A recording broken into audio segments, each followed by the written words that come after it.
ह्रीं क्लीं श्रीं कुबेराय अष्टलक्ष्मी मम गृहे धनं पुरय पुरय नमः।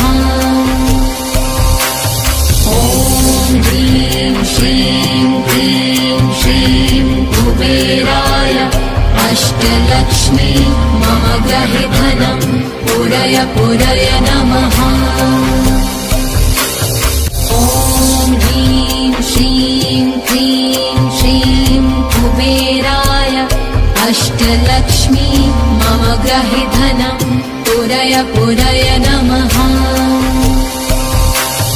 ॐ ह्रीं श्रीं क्लीं श्रीं कुबेराय अष्टलक्ष्मी मम गृहे धनं पुरय पुरय नमः।